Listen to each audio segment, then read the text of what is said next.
I'm thinking I should like buy a big poster of something scenic and like take a big piece of cardboard and prop it back here for a backdrop. Like a beach, a lake, maybe some majestic, misty mountains, and put it behind me. If I'm going to continue to do one of the few things that I can do still, and that is talk. And yeah, so I got the gabapentin. Um, let's see what I think the 24th. If I'm not mistaken, today's the 26th. I've taken three of them. You're supposed to take, you're not supposed to, but it says 3 times a day, 1 pill a day. But 1 pill really don't do a whole lot. That's like the lowest dose, and before my doctor decided to either get caught or act on impulses that maybe he's had for years, he was like, "That's a starting off dose. We'll start you off at 100 milligrams because, like, let's see how my memory is. Sharon, I want to say, told me she's taking 400 milligrams of gabapentin a day. I don't know. I have problems with like propriety and boundaries and stuff like that. So I don't know if I should be saying that, but that's like also considered a relatively light dose. So 100 milligrams is basically nothing, you know. But the 200 milligrams, because I hadn't had any for a while, I was like, oh, thank God, because it lessened the pain a good deal. But yeah, I'm still convinced that the dude on Tuesday injured my knee somehow. I don't know why. He was just testing the range of motion with it, but I told him there was a blood clot in there in the joint, and it's just in my head, of course. But I'm thinking like, yeah, I think you moved that blood clot over to where it's pushing against a nerve. But yeah, it still hurts the same. It's just I have like consciousness altering medications. Like I've often wondered like how exactly do pain medications work? Do they attack the actual area involving the pain, or do they just alter your consciousness and you know you're less aware of the pain? Or in the case of opioids or like some of the heavier stuffs, the opiates, and a lot of times like with CRPS, you're talking about oxycontin. You're talking about Babe Ruth, the heavy hitters of the pain medication business. Up to a morphine drip, and to where you're off in la la land, which I don't want to be, because without my mind, what am I? I don't want to just be like a lump of flesh laying here. Without my occasional forays into wittiness, which my batting average is not that bad, I think. When I put in a little effort, I mean, I got nothing. I can't really do anything, so, you know. Um, but yeah, I've often wondered, like, how exactly do these pain medications work? And I am not a chemist, therefore, anything involving chemical symbols or names is like, oh, I don't want nothing to do with that, man. That freaks me out. I don't understand that stuff. Chemistry, I will never understand chemistry. It took me a lot of effort to figure out the dependency process involves in benzodiazepines, um, because there's a lot of people that were putting out a lot of misinformation about it, and I did that too at first, because I was like, yeah, it's probably like opiates, but no, it's not like opiates. It's different. It's a different type of process. Yeah, chemical dependence process is different. It's actually, benzos are actually more like alcohol than they are like opiates. That's why I think the similarities between uh, benzodependence and alcohol dependence is the reason why the only two cold turkey withdrawals that can kill a healthy person are benzos and alcohol. It would seem like deductive reasoning would tell you that. Anyways, um, yeah, I was thinking about walking around and seeing what my knee was like. Because, of course, I haven't really walked around on it since Tuesday, considering the fact that I can barely accept that it's a part of my body. It's extremely painful. I was thinking, like, now that I got pain pills, I'll be at a limited supply because there's no refills on that bottle. And I don't know how I'm going to get along with my new doctors. They may kick me to the curb. Not a new experience for me because, so much for this. I think my brother's calling me back. Nope, just some random person. I was curious about um, this. I forgot what I was talking about, so I'll go into why I called my brother. My brother has had this car with no title parked in his driveway for literally since my parents died. 5 years. It has moss growing on it and shit. But he's got no title to it. I suggested when he wanted to get rid of it years ago to just abandon it. It made perfect sense to me. Just like jump start it, and he, just get it. There's like a downhill run from his house into a church parking lot. Get my foster brother and jump start it. It's kind of a heavy car and there's a little bit of a grade, so I don't know about. They're two big, strong guys, but I don't know about. It's a heavy car. I don't know about pushing it. I was like, just abandon it in a parking lot down there, and if the police have a problem with it, take the plates off of it. If the police, they still got the VIN number, but if the police have a problem with it, it gets traced back to you. Say, like, the owner of the car is dead, somebody stole it. But, this is like 5 years later. This shows also how dysfunctional my family is, that the person that actually drove the car before my parents died the most was my younger sister, who I haven't seen in a billion years. And my younger sister and the brother in question never got along. So she was like, you know, stop bothering me about this title thing. And he's like, I got to get rid of the car. I can't get rid of the car without a title. And then, everybody's like, well, you can get a salvage title. And then he couldn't get anybody. He don't drive like me. Like nobody, because come from a severely dysfunctional family. So he couldn't get nobody to drive him to get salvage title, and he didn't want to do it.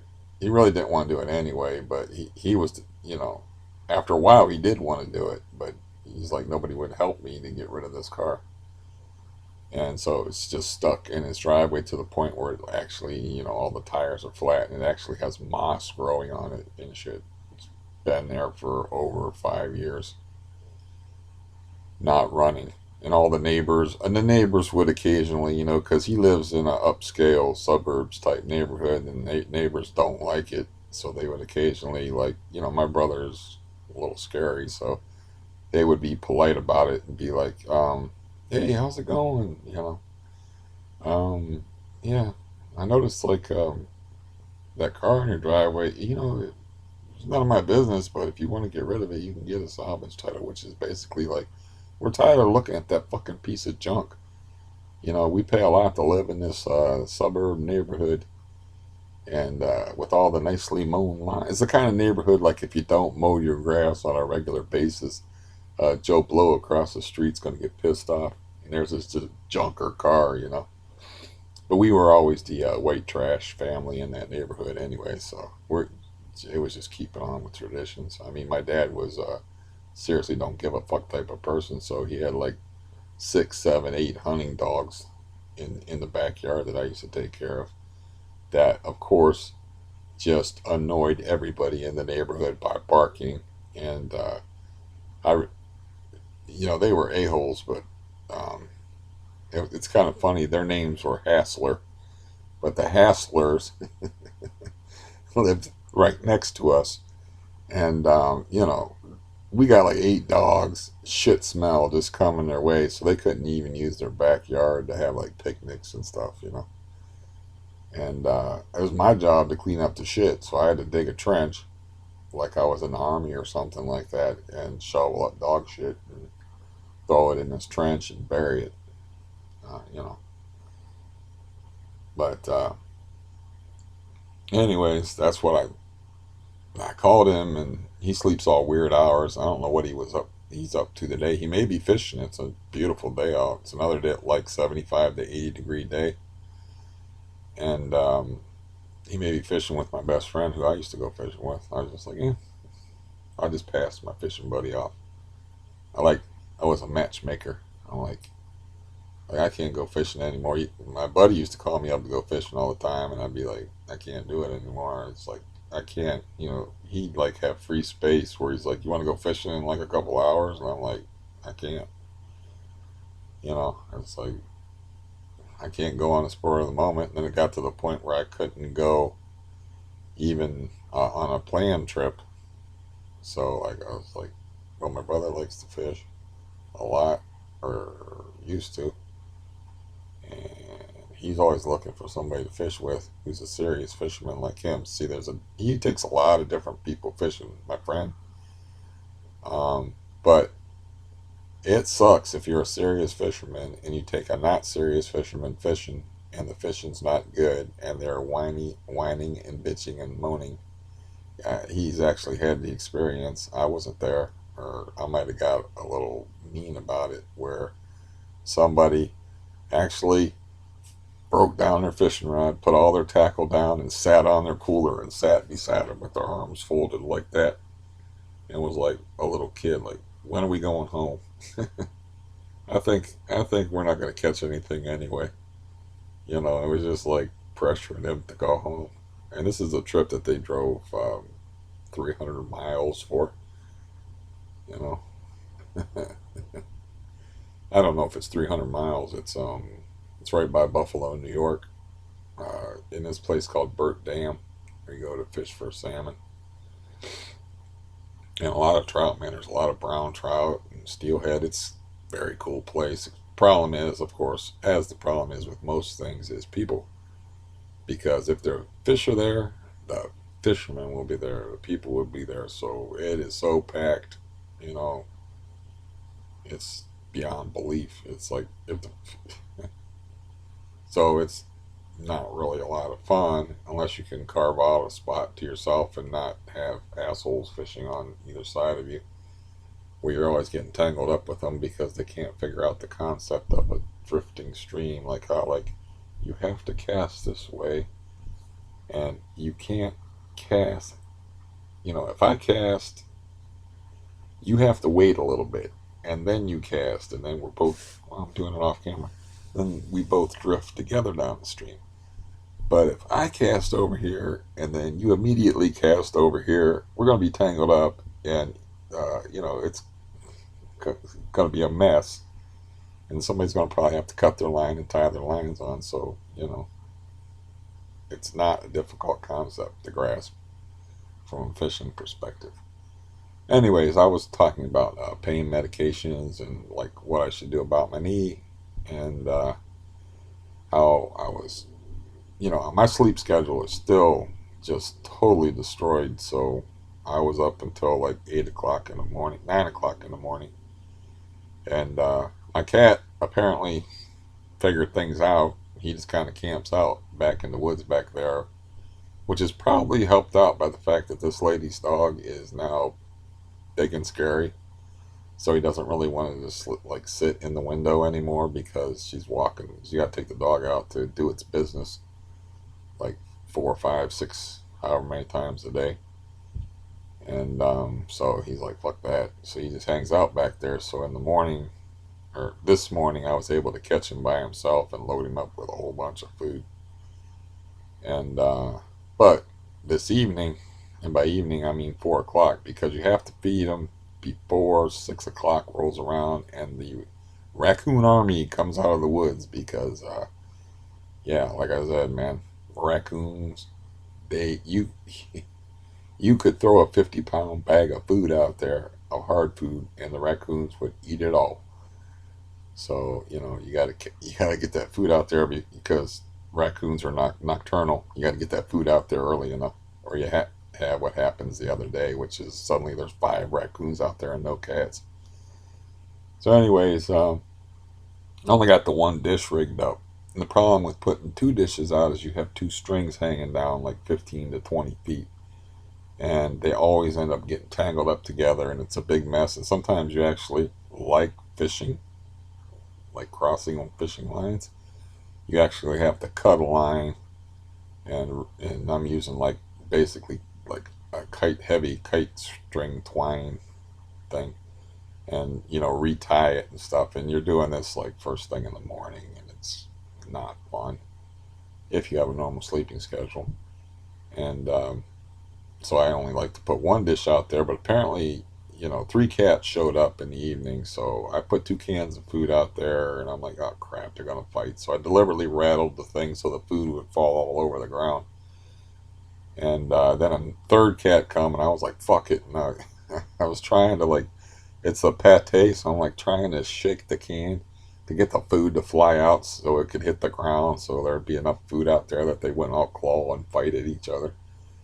And you know, my cat happens to be the biggest one, probably the meanest one too. But he animals are not. They don't have like egos and stuff like us, so they're not like they'll back down. Like he'll back down if he's not hungry, or if he's like, no, that food's pretty nasty. I don't want that. He'll just back down and let another cat back him down. But if he wants the food, he's getting the food. So, anyways, he's just kind of looking up at me like, "What the fuck are you doing?" But I'm shaking this can out like this, and luckily I didn't peg any of them, but it slipped out of my fingers. I'm just trying to get the pate to fall out of it, and hit the ground on there.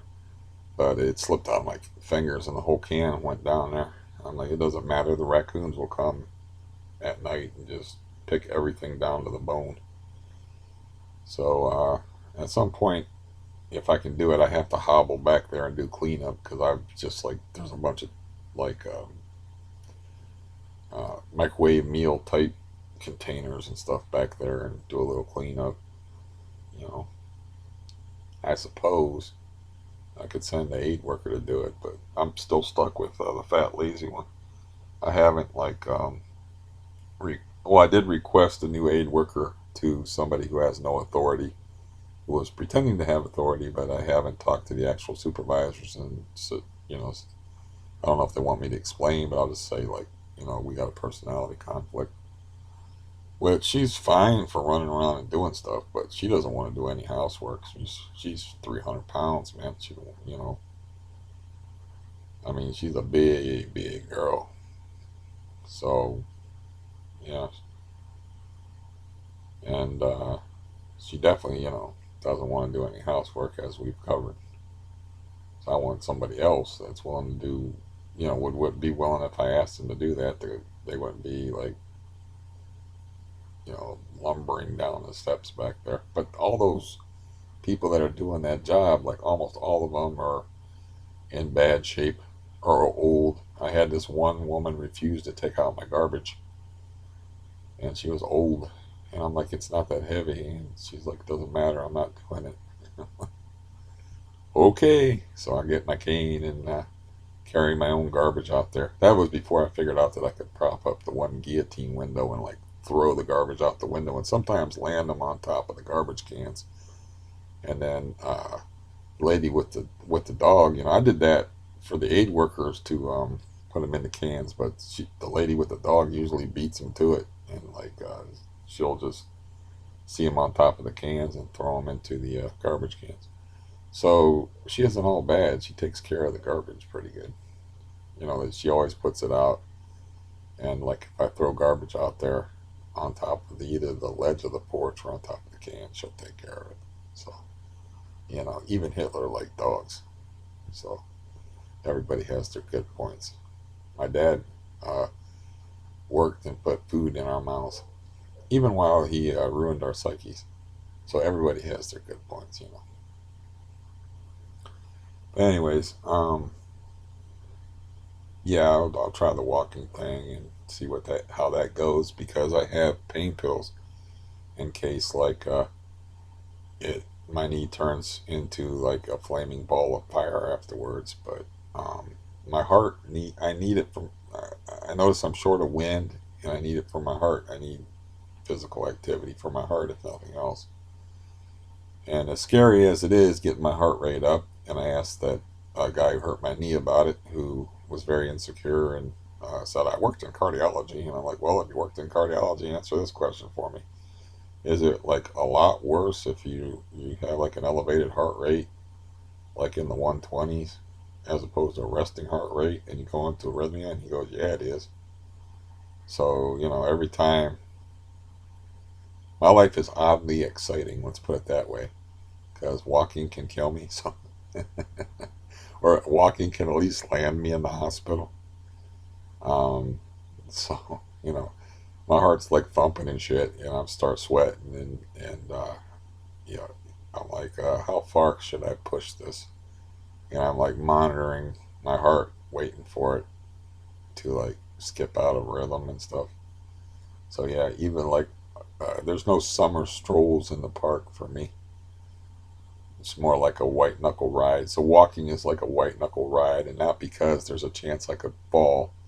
Because falling, I mean, what am I going to get, a bruise or something?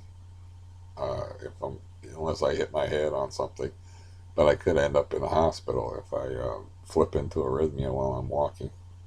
I do have the flecainide pills, which I was told by this person named Rose Campbell.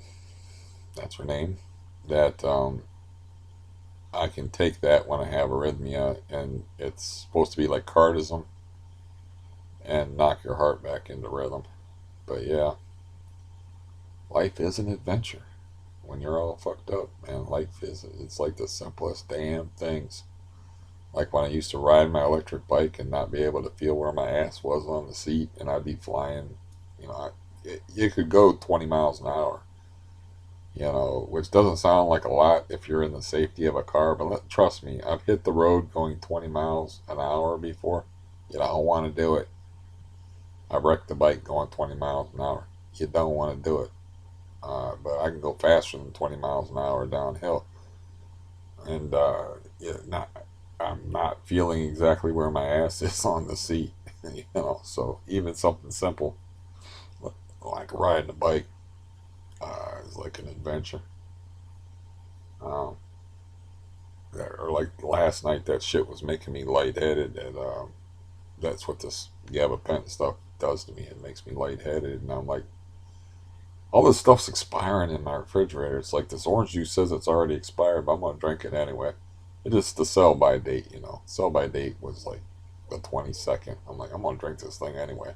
Smelled it, it tasted okay, and then I got this milk and it's spoiling. I got all this stuff spoiling, so I was like, last last last go to the refrigerator, and I'm about fall over backwards. So even a trip to the refrigerator, yeah, it's like I'm hunting big game in Africa or something, just walking around my apartment or just, doing basic shit.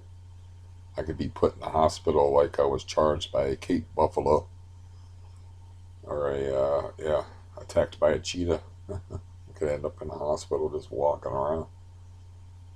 Um, but yeah, I'm not going to wait as far as trying to get, you know, I'm not giving in to the heart thing as far as like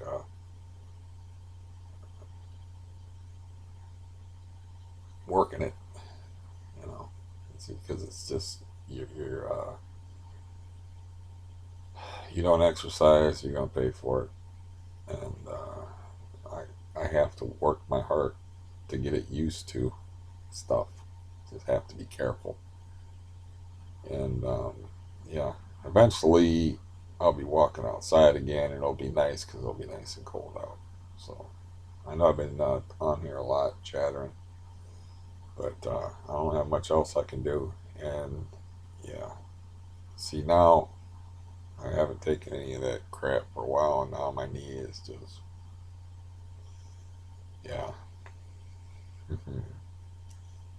I don't know how to describe it. Uh, it isn't an ache, let's put it that way. It's not like ooh, a dull ache, but I'm gonna walk on it anyway. I'm just gonna have to learn to be a masochist. That's all. I don't like pain. That's why I'm sitting here not in a shirt because of the allodynia that I have on my stomach, which basically means the way they explained it in that video is you take a Q-tip and you rub it across somebody else's skin, and they're like, you take a Q-tip and you run it across my skin, I'm going to wince. And so when I wear a shirt, I wrap an ace bandage really tight on there so I don't get that sensation.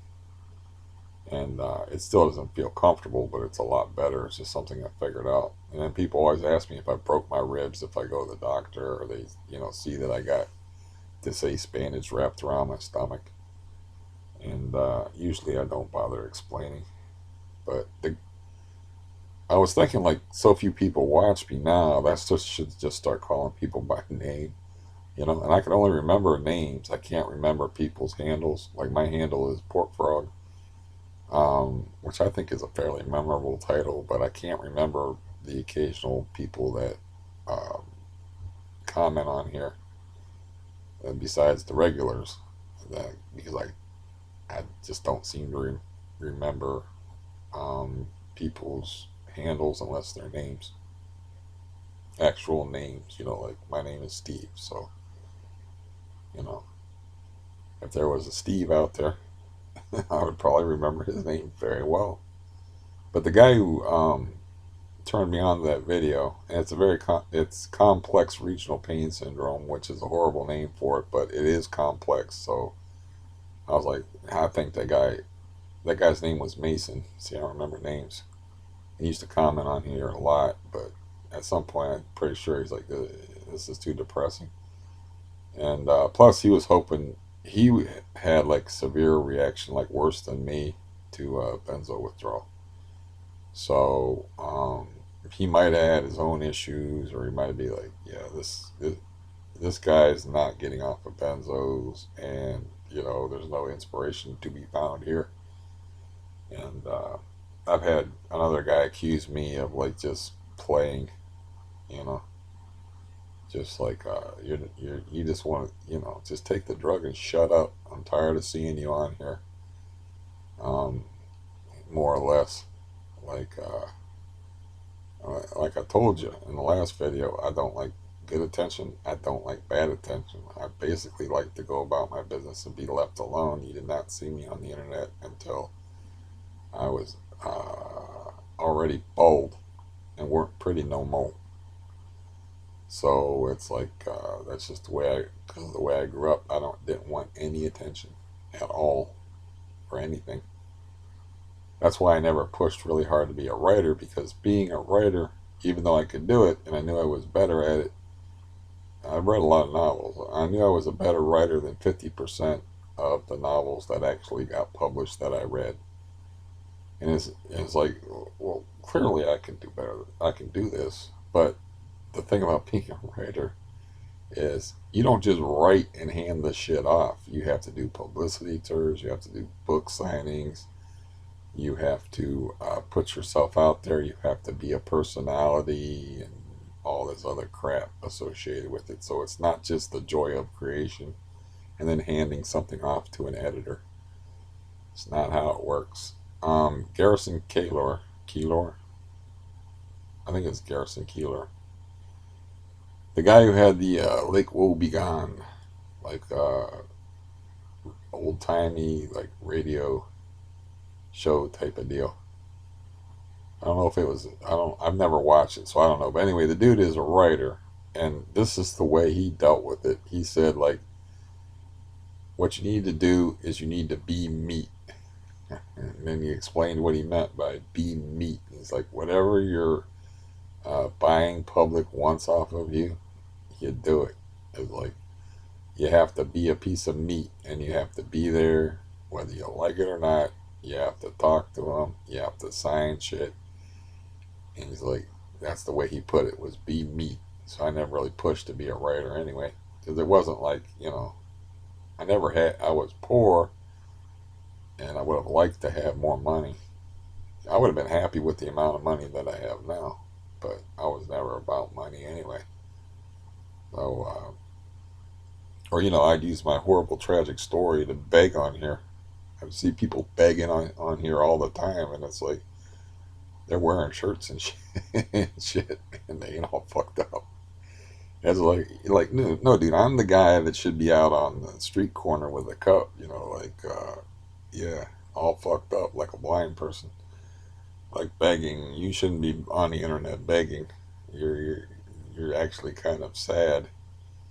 And people that put up content where they actually put a lot of effort and production into it, it's like I don't really have a problem with them trying to make money where they put work into it. Now somebody like me, that I'm just sitting here talking to you, I'm not putting any work into this shit, so why in hell would I ever ask for any money? They're doing something that comes to as natural to me as breathing, and that's just being me. I shouldn't get paid for being me, you know. Get paid for being honest? That doesn't even make any damn sense.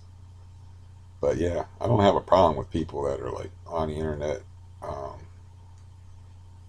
that put work into their stuff and then set up a Patreon account. Like I was talking to this guy that calls himself the Horror Geek. I'll give him a plug, though I'm pretty sure my audience would not like him because he just covers gross out type movies. But he puts a lot of effort into them. He's very funny, and he's like an older guy with a big, huge beard. And yeah, I was like, dude, I was like, you're really good at this. You're like the best guy on here that does this type of thing. I was like, you ought to try to make money. And he's like, it's sort of a labor of love. I don't make any money. But then, like, it wasn't me that convinced him, I'm sure. But I was like, man, you guys, other people that just like sit on here and listen to songs, set up a Patreon account, and then people donate money to them. It's like you ought to do the same thing because you actually take time. You take clips of movies, you edit them, you write material that's actually interesting about really gross, shitty movies, but you put a lot of effort into it. And he finally did set up a Patreon account, and like eventually, once I get financially solvent again, I will like throw him a 10 spot at least. And because it's like I told him, it's like you make me laugh. And like he made one thing, I was like, man, I was laughing through this whole damn thing. It's like this is your best work. So I'm not against people trying to make money. I just don't like the people that are on there like right off jump. They're like, yeah, buy this shirt, buy this. We got merchandise. We got cool cups. We got this. They're hucksters. Smash that like button, subscribe, join the family, blah blah blah. But make sure it's all about that. It's all about them making that money, and really all they're doing is like listening to other people's work. They're listening to songs. They're not adding anything. They're not adding anything production values. They just take a little corner of the screen. You've seen these videos probably, and I played one on here. They take a little corner of the screen and they play a song, and they even usually interrupt the song, which I mean, I just want to hear the song. I was like, it's fun to listen to music with a stranger, I guess, but I just want to hear the song. But they'll like interrupt the song like 3 or 4 times. It's like as soon as they interrupt the song, it's like I'm gone. Some of them say they have to interrupt the song in order to avoid copyright violations. I'll put up with that. But if guys just interrupting a song after it gets started and say, "Woo, that's great," and they act all like overexcited and shit over it. They like everything because they understand that that's what their audience wants. Is they want them to like everything. It's like I would like to hear. There's some people that do that. I would like to hear somebody just say like, "Man, that was a piece of shit." It's like, or like stop the song halfway and it's like throw the headphones down. And it's like I ain't putting my ears through that. But you're not going to make any money that way because those are songs that people love and identify with. You know, and it's like, oh. this guy's never heard Led Zeppelin before. I want him to hear Led Zeppelin. And then he hears Led Zeppelin. And if he would do that, like take off the headphones and say, oh, God damn, this is shit, and throws it away, he's not going to get any money from that person. So it's dumb. It's just ridiculous. But, anyways, uh, yeah. So I don't have much to talk about really. I just stop it in briefly because I wanted to. Like I said, it's free. I remember it's the names thing was I was thinking about. I was thinking, I got that active mind problem. I was thinking about the how pain pills work, because I'm sitting there kind of foggy brained from just the one Neurontin I took this morning, and I took a Neurontin, and I also counted out. I know I'm like interrupting myself, the habit that I have that is bad, but I took the Neurontin with the one of the Valium, and I counted out my Valium, and I'm like, I have enough Valium for um, 16 days if I took 3 a day, which I'm not going to. Um, Now that I have the Neurontin, so that's like I think, yeah, 4 days more than my prescription refill date, which would mean like 12 extra pills. So, you know, I guess that's not bad. It's not the 21 extra pills that I had from a couple months ago. But, yeah, the knee thing happened. So I didn't have any pain pills. So I had a couple of days where I took four. And the day of the appointment, I probably took four. And then um, a milligram of Xanax. But I don't remember. I know I probably took four. I figure. So, that's in a 3 day span. I'm taking 16 pills, which is supposed to be over a 5 day supply. So that's why I don't have the extras, is because the appointment, not being out of the house for 2.5 months, and the guy about killing me by bending my knee really far. I still think he injured my knee. I just can't get that thought out of my head because this is like, if you did it in numbers, which is stupid, I don't like the whole number system, you could say the pain went from a 5 to an 8, So it went from like tolerable to barely like not sleeping, but barely tolerable when I'm just sitting here. And of course, I have a long experience dealing with pain. I could probably, like, I won't do it, don't worry, but I could probably take my fillet knife and like stick it in my hand and look you in the eye, and you wouldn't know the difference one way or another. You wouldn't know it until it poked through the other side. Um, you know, it's practice makes perfect when it comes to pain tolerance. And if you have the highest rated pain generating disease, yeah, you learn how to roll with it. Always cracks me up when people are like preparing me for painful things, and like I was a regular person. I just want to laugh. Yeah, just put the fucking thing in me or do whatever it is you're gonna do. It's like, if you're not gonna hit me with a fucking hammer, or I'll be cool. They don't want you to jump, when they're putting an IV needle in you, because your hands are like really sensitive. And if I can't usually get it, but if I want to get in the hospital, the IV in the arm, crook of the arm, is like the most inconvenient, worst thing, because if you bend it, it hurts, and you can't bend your arm, and then your arm is freaking useless and shit. So I usually want the IV in my hand, but they can't get it in the hand. So this person's like, it hurts more in the hand. This is gonna hurt a little bit. And I'm like, oh yeah, whatever. Then they're like, did it like 3 or 4 times. They just keep looking up at me. I'm like, keep trying. Go try until you get tired, and they bringing somebody else. And I'm gonna try somebody else to do this. And they're like, we can't do it. and you got like 4 or 5 holes in your hand, and then band-aids over top of it and stuff because they're trying to stick an IV in. They can do it like on top of your hand, which is odd. And then you can bend your arm when you're sleeping if it's in your hand, you know. And but yeah, if you got it in the crook of your arm and you're sleeping and shit, you gotta basically can't bend your arm because you got that needle in there in your arm. Um, but anyways, yeah, that video is really good. So even if Mason don't listen anymore, I'll give him another thank you for finding it because it explains it how it's a very weird thing if you think about it. How like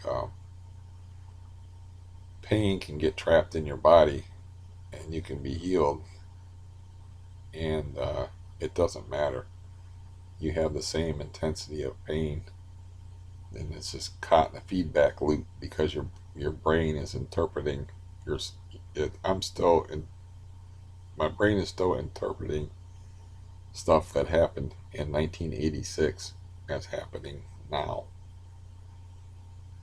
Because it's like a feedback loop of pain that just goes to your brain, then your brain kicks out this substance called I can't pronounce it, but it kicks out the stuff that your kidneys produce. That's part of your endocrine system, and it causes vasoconstriction and vasospasms, which causes pain, which your brain says, "Oh, we're in pain, so we're going to kick out some more of this chemical," and it just goes round and round, round and round she goes, and when it stops, it don't.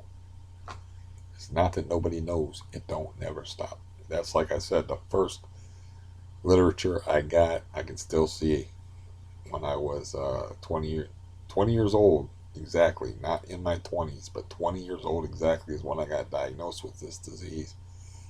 And it had a stop sign on the front with a line through it. And then the pamphlet was called RSD, the pain that never stops. And there was a stop sign with a line through it. And I can still remember that pamphlet. I don't know where I got it, who gave it to me, or when. But it's just, I think I opened it up and it just said you're fucked. No, it had a whole bunch of technical jargon and stuff in there. But in the video, which is relatively new, it goes through the various treatments that they can do for it. It mentions sympathectomies, which they're not cutting any nerves in me. They're not making this any worse than it already is. I want to maintain whatever function I have at any cost. That was like one thing they could do. Another thing they can do is opiates. And yeah, I've already experienced opiate addiction. Or physical dependence, I should say, when I was 16 years old, when I had the spinal tumor removed, and I'll take a pass on taking opiates to deal with it. Like I said, Oxycontin, morphine, the heavy hitter drugs, all very common, uh, commonly administered to CRPS. And then for the third treatment option, which you put little asterisks by, is physical therapy is a must. And then once my knee got fucked up, physical therapy is an impossibility because all I can do is stagger around a little bit and lift weights very poorly because there's only so much weightlifting that you can do, not using your legs, which surprised, I didn't understand that, until I actually had a bad leg. That, yeah, I'm not really using my legs when I'm leaning over and doing what's called a row, and it's to work the triceps or the back of the arm. You're not really using your legs, but you're standing on them, and just standing on them and cooking scrambled eggs is problematic, let alone trying to lift weights with them. And then if you do anything that involves balance, I've fallen down many times and thrown the weights away from me, like throwing them away from me so they don't smash my toes. So like when I'm talking about deadlifts, which deadlift for me is kind of funny because that's like one of the exercises that you use the most weight for, but I just use real super light weights because I don't have any balance. Another one that I have problems with is oh, what's this exercise called? I'll call it a backwards butterfly. But you lean over at the waist and you lift your arms backwards like this. It works the trapezius muscles and the upper back muscles as well as the backs. It blasts an array of muscles. And one exercise that you don't have to use your legs for at all, for sure, is dips. But they are not easy because, as you may know, a dip is. I use the kitchen because I got that narrow walkway. I use my sink and I use my counter where my coffee pot is. And you lift yourself up and you, with your whole weight, you bend your arms and your legs never touch the ground. And then you push yourself back up. And yeah, that takes a lot of strength to do that. It's a very good exercise. I would probably find it difficult because I did not mention this, but I am a fat bastard now. I'm 191 pounds. Yeah, my normal weight is 178. You know, my normal weight of the last few years. It's like when I was lifting, I went up to 185 at one point. But when I was lifting, when I was exercising and whatnot, I was like 178, 176. So I was shocked. I was like 191.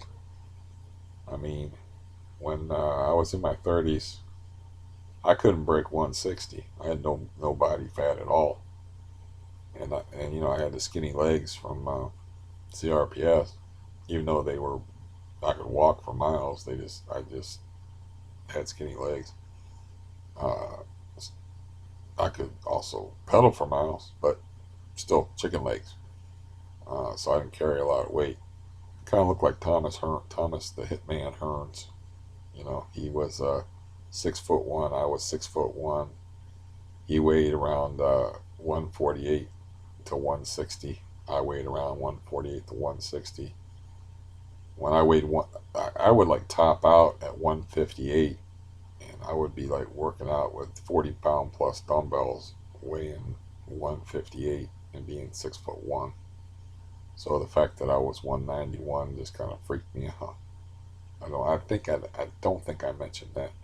I think that was a conversation with my brother that I had where I was like, because my brother has a weight problem, and at least he thinks he does, but he actually will balloon up in weight. Um, but yeah, he's kind of like he doesn't.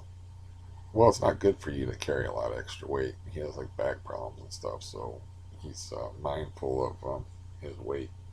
Anyways, that's why I was talking to him about it, I think, and not talking to you about it. Cause it's probably just something I forgot to mention is that I'm a fat bastard, and you can't see my fat belly. But yeah, I mean, supposedly, my rapist doctor told me. I'm just gonna call him a rapist doctor now because I know he hasn't gone to trial yet, innocent until proven guilty, and all that stuff. But I'm just gonna call him my rapist doctor, and because yeah, I'm pretty sure if they took all that time investigating him before bringing him to trial, that they got the goods on him. Not only that, they were putting out information on the internet, like asking more victims to come forward. So, anyways, so my rapist doctor told me that he wanted to see my weight be like 185 because they have these silly ideas where, like, if you're 6'1", you should weigh such and such weight or whatever. That's a good weight. So, uh, but you have to also consider frame. In my case, you have to consider CRPS and muscle atrophy in the legs and stuff like that.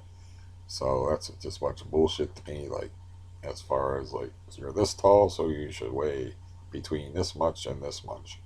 But he said he'd like to see. I think I was like 170s, low 170s, and he said he'd like to see my weight in the low 180s, which it eventually made it there. And now it's in the low 190s, which is weird. Was a surprise to me because I weighed below 160 for like most of my life until I moved here. Actually, I got I started like putting on clothes, and I'm like, wait a minute. And I started. The funny part is like I got like a fat butt, and I started like knocking stuff all over, like I'm like, what the fuck just happened? I'm like, I think I just knocked something over with my ass because my ass is like counter level because I'm tall, so it's like counter level with my sink and like that narrow walkway that I'm talking about that the cat used to terrorize me with. And I think I was just like randomly knocking stuff off, like an awkward kid when an awkward kid grows and starts banging his head and like he's growing and he's not used to his new body.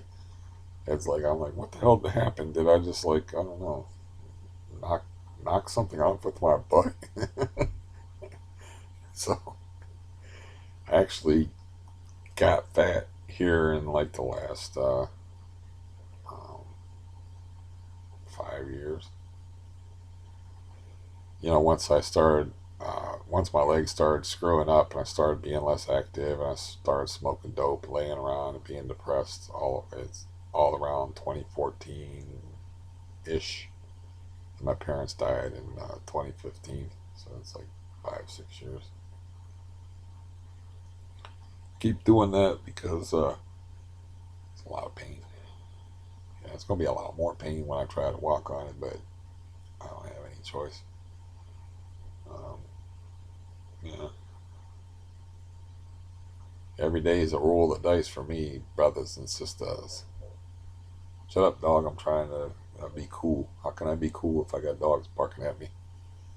Just throw tomatoes. Don't bark. Bark your criticisms at me through the window. Um, but yeah, every day, man, is a roll of the dice. It's like every day I don't know if I'm going to be in the hospital or not. I don't know if I'm going to have arrhythmia or not. I don't know if it's going to be one of them days where like I feel weird in the chest, and I'm like, I gotta chill today, man. I mean, no stress. Don't think hateful thoughts. Calm blue ocean, calm blue ocean. Calm. Maybe I can put that calm blue ocean back here. I'm really thinking about that though. Now that yeah, I'm done with the card buying thing, and I'll be solvent here in a week.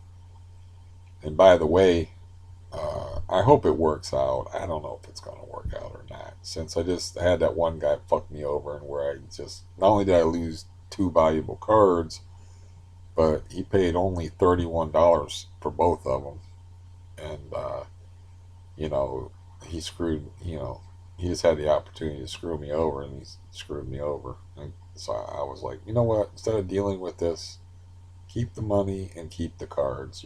You're telling lies. I don't want drama. You know, very good is not meant. I never claimed they were meant. Very good means that there's a semantics things involved in cards or whatever. I was like, and then I wrote him at first saying just send it back to me. I'll even pay for return shipping, even though the ad says the buyer pays for return shipping. But then when I go through the new eBay setup, eBay says I have to print out a shipping label through them. I think I've already explained this, and send it to the guy. And we'll spend money on a stamp. Wait until this guy in California gets my label, so he can put a fucking label on this package. And it's like, you can just write my address out. Here's my address. Write the motherfucker out. But eBay wants to have their fucking prick dipped in everything, apparently. And I'm not even gonna say beak. I'm gonna say prick because they're pricks.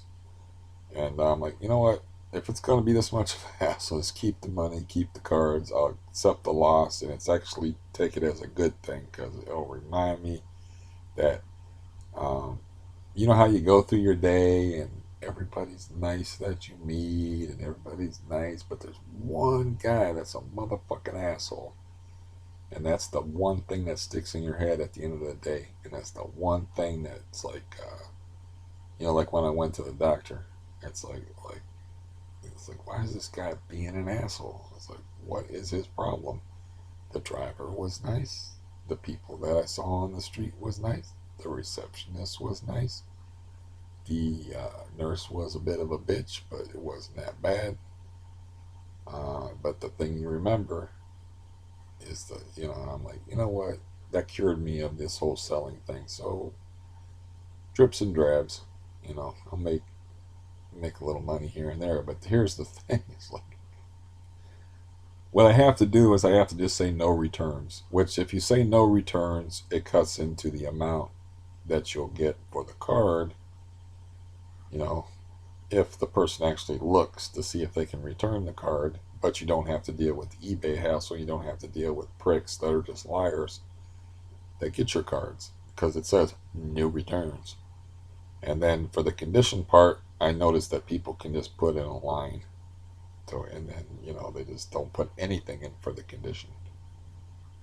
I'll just maybe type in a question mark. I think I tried to like put in nothing and they wouldn't let me. I don't know. I'm new to the new eBay, which sucks ass. But I have to sell them in a different way where I don't have to, get screwed like I got screwed on Thursday. Where the guy, he knew he had me over a barrel. He's going to make trouble for me. And eBay always sides with the buyer. eBay is not a seller's paradise by any stretch of the imagination. It used to be. There was a system of checks and balances. I already said all that shit before. What I'm bringing that up for is I have a single card that's going off now for $72 plus $4 in shipping. And it's not done yet. And I'm kind of ambivalent about getting that much for a single card because I said in the card that I usually don't say anything about cards, but yeah, I could probably just like show you the link to the ad, you know.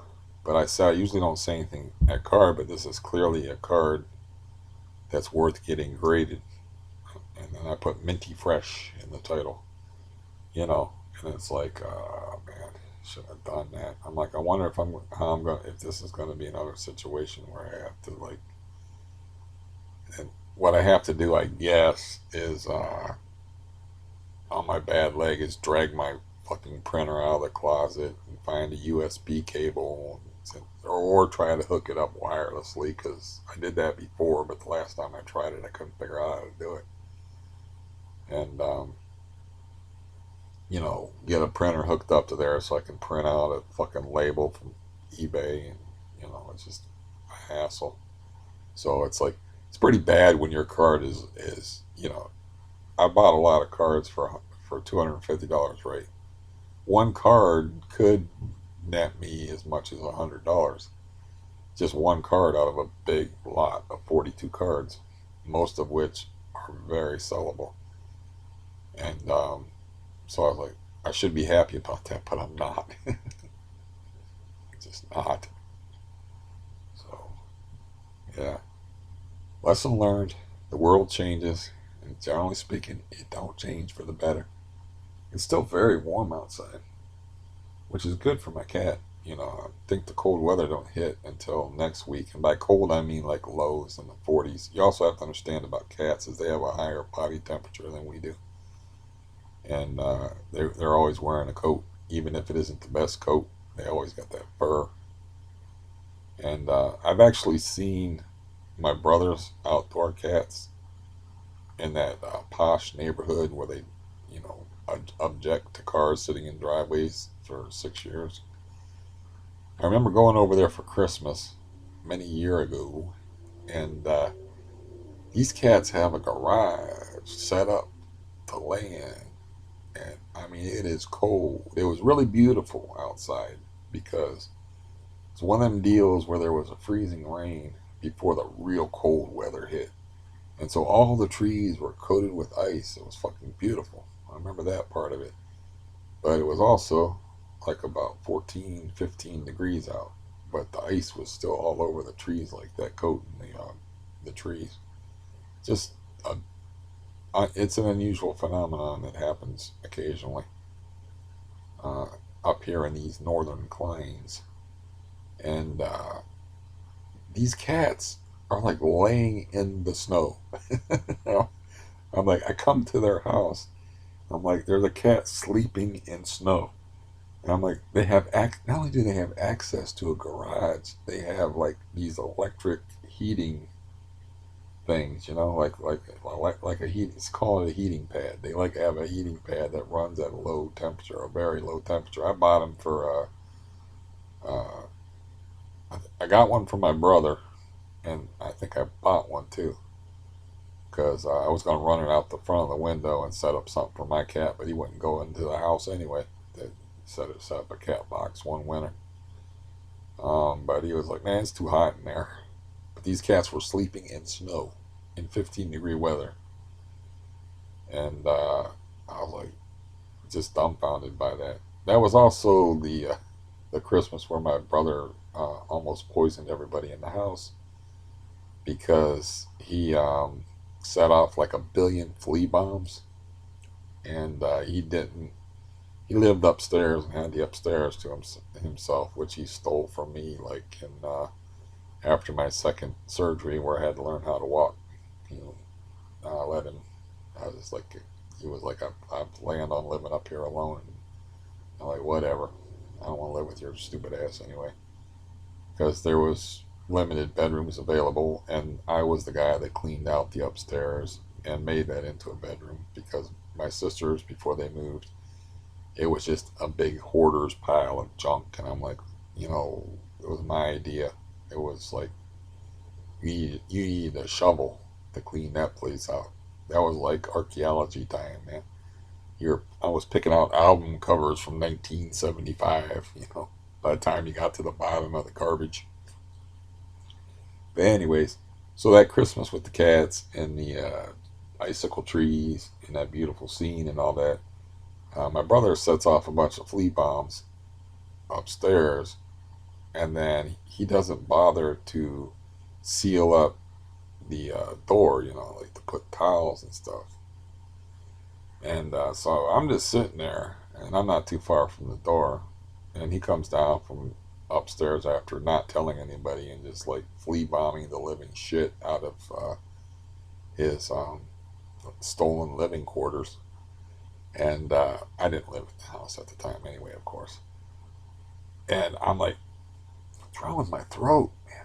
Shit, you know? And I'm like, and then somebody else said something about it. I talked to my brother, and I was like, what's going on, man? He's like, are you okay? I don't feel right.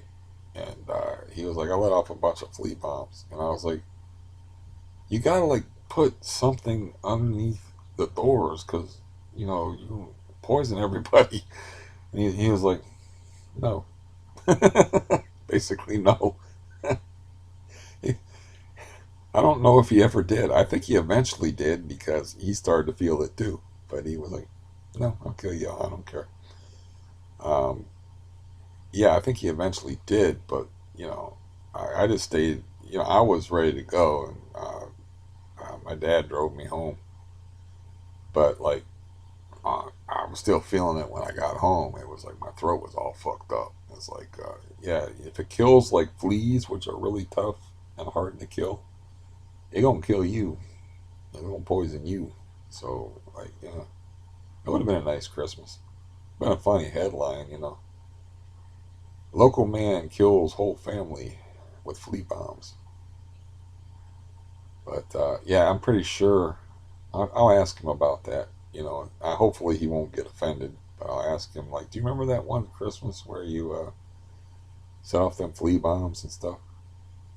And I'll probably have to warm him up a bit before I get to that point. I'll ask him like, but I'm pretty sure the way the story went is like he started to feel it, and since it affected him personally, he then put towels underneath the door and then duct tape the top of the door to seal up all the poisonous fumes.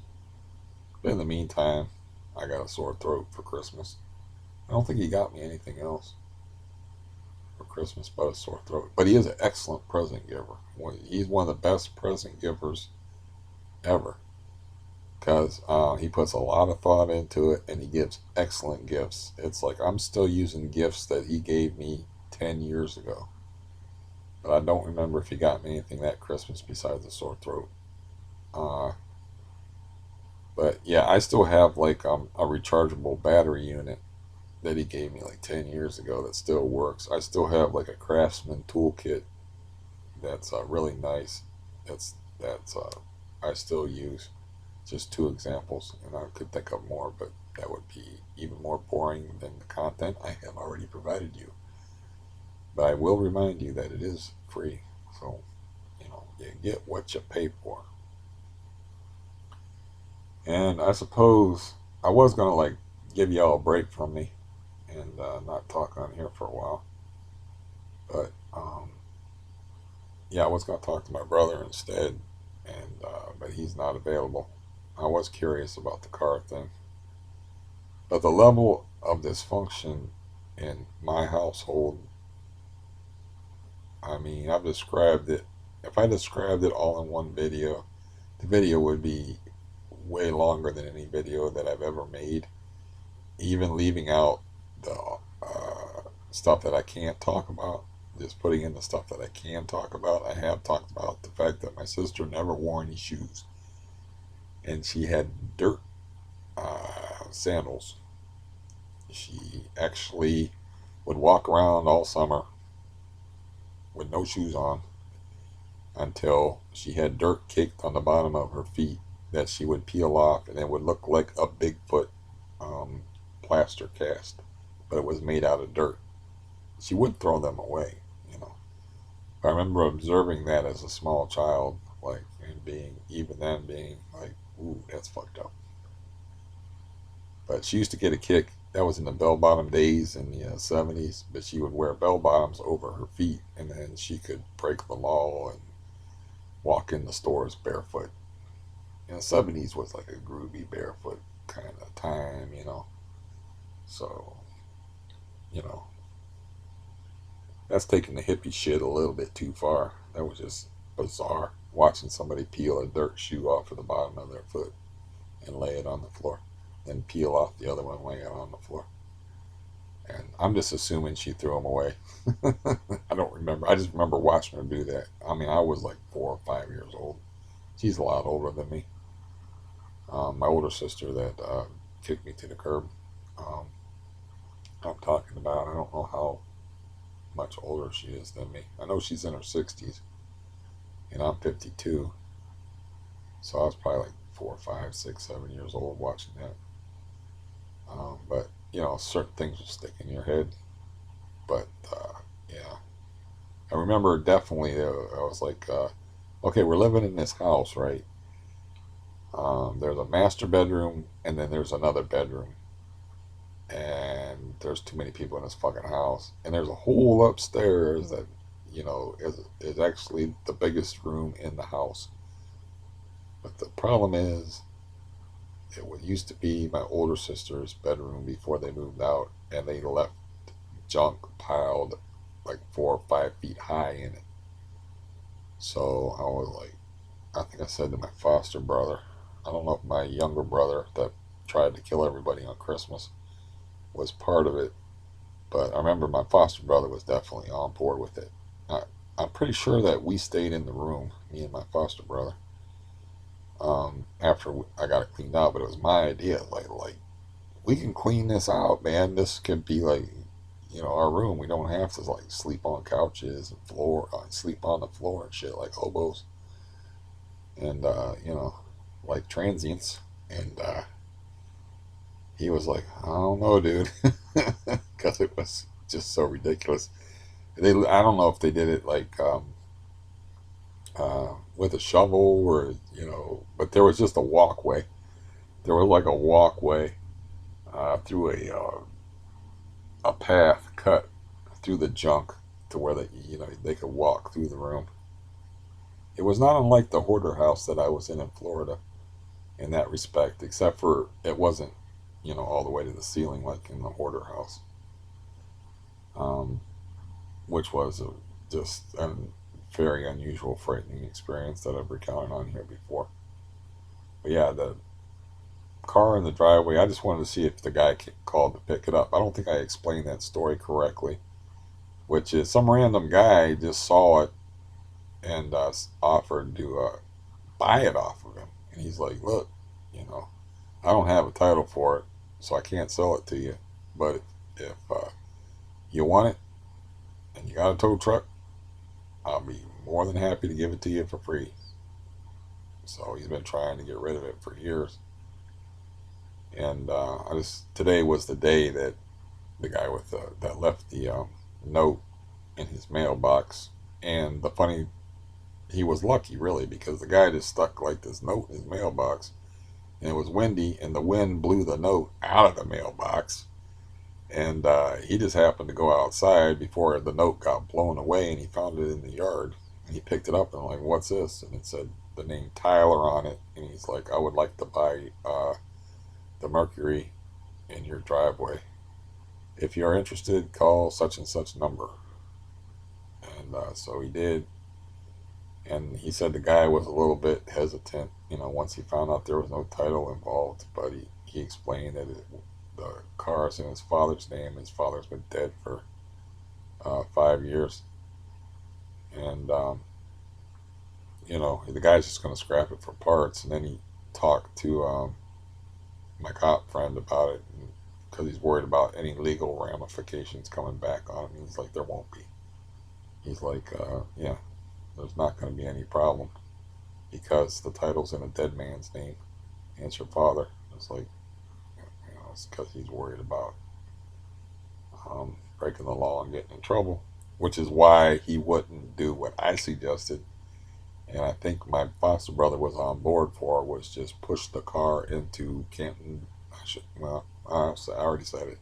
Canton Baptist Temple, uh, huge parking lot that's right down the road from him. And you still won't know where he lives, so I guess I'm okay. But yeah, you can just push the car there, make it look like it was stolen, and just be like, if the cops trace it back to you, just be like, yeah, man, that was stolen. They'll be like, why didn't you bother reporting it stolen? And you'll be like, because it's a piece of junk, officer. I mean, cops, generally speaking, in a town like Canton, Ohio, they ain't really worried about shit like that. They're worried about the people, cutting people up, drug sales, meth houses, violent crimes, murders. I mean, they're not going to put a whole lot of effort into an abandoned car, anyways.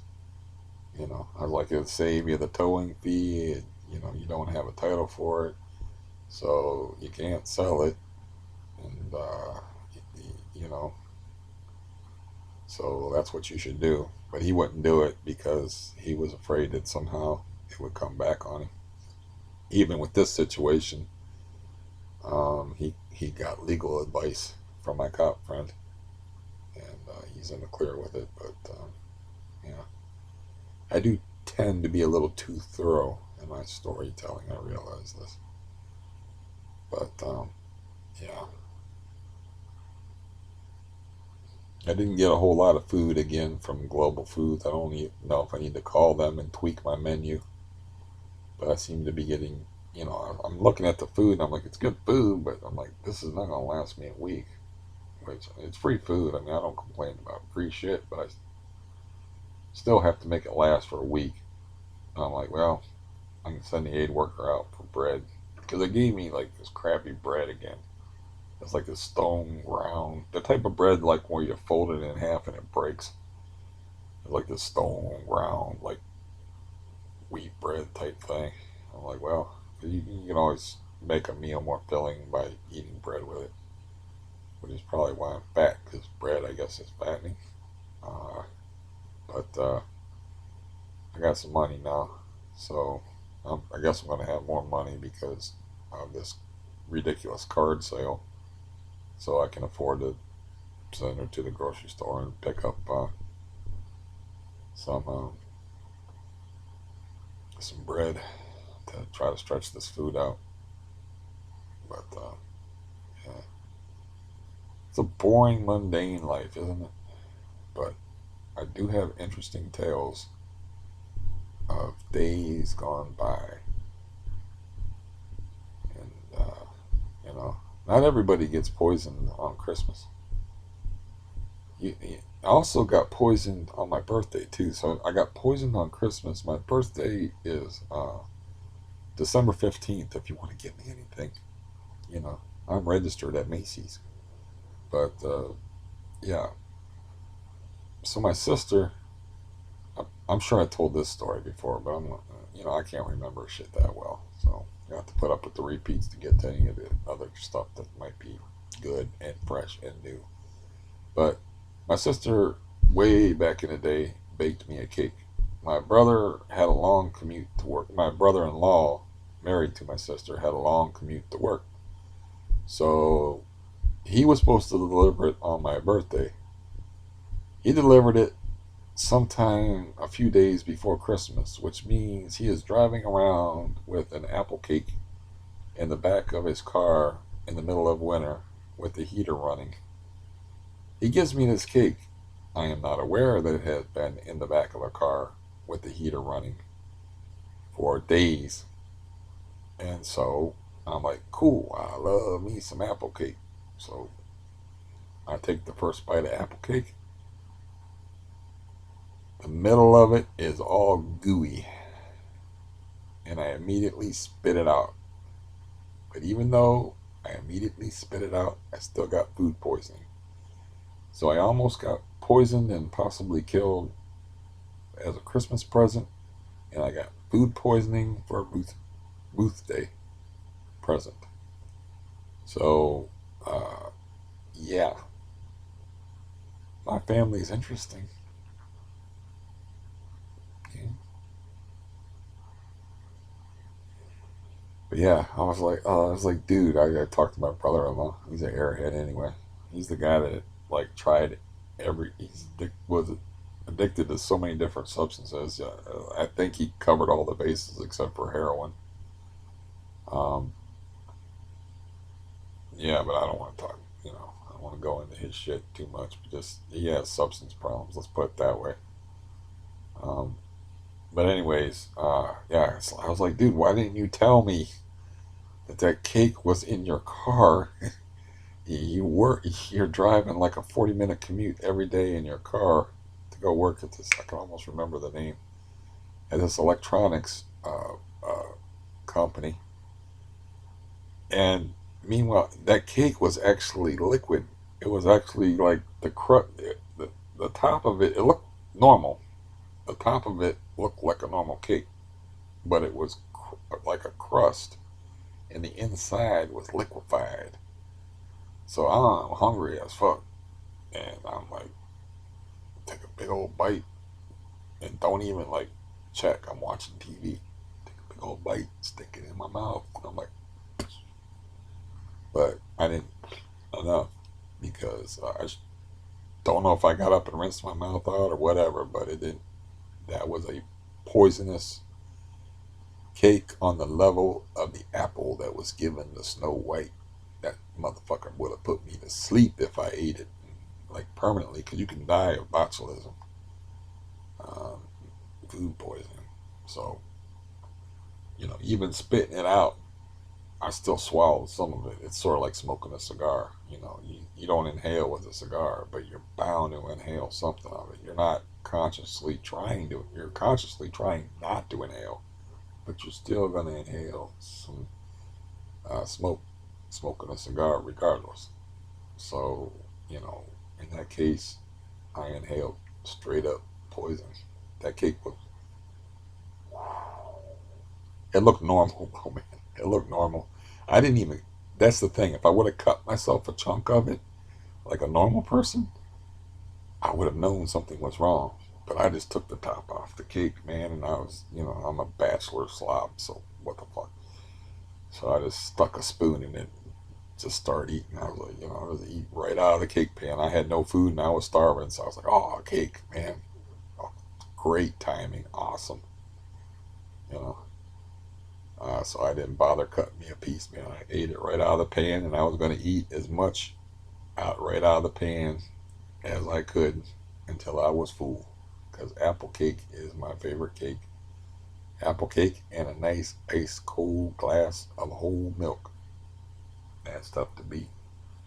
So it's. I wonder if the cake that I refuse to eat that's in my freezer is an apple cake. By the way, which I'm just waiting for an opportunity to give that away to somebody. I don't like wasting food, but I don't have anybody, so it'll probably be raccoon food. But I do owe my brother some money, so if he comes over here and he gets a ride over here, and I can't give the cake back to him in front of my sister's daughter because that will not go over too well. You know, I can't. My family is so screwed up.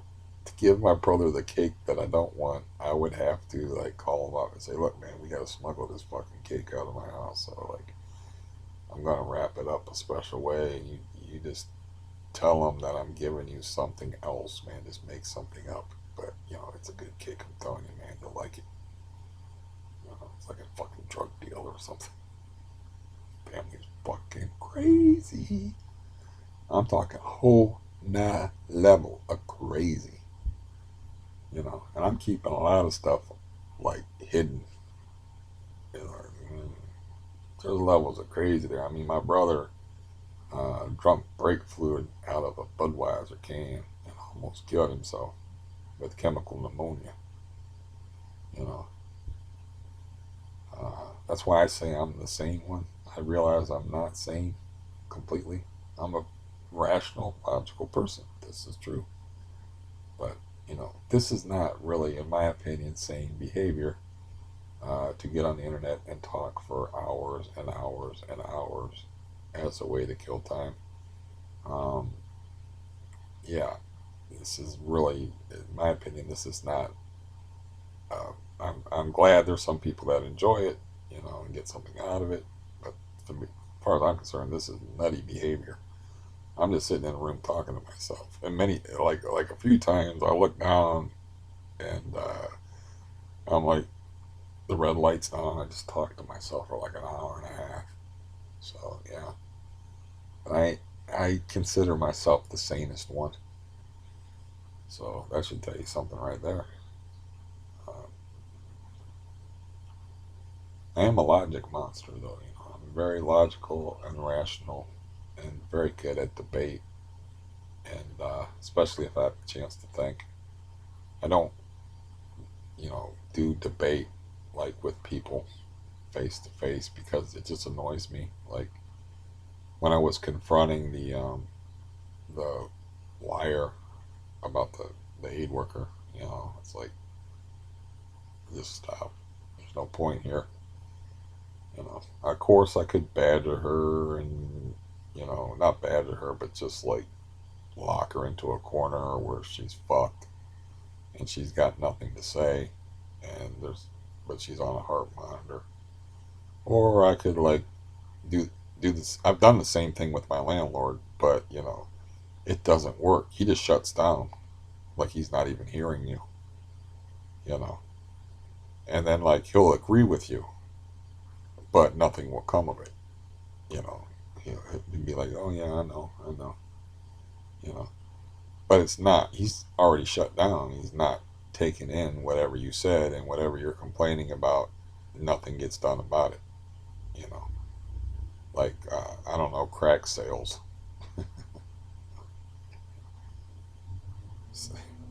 shit like that. Um, so I don't like. I prefer to debate in print where I have time to think and I don't have to put up with the silly looks on people's faces or anger. You're not going to out argue me. It's just not going to happen.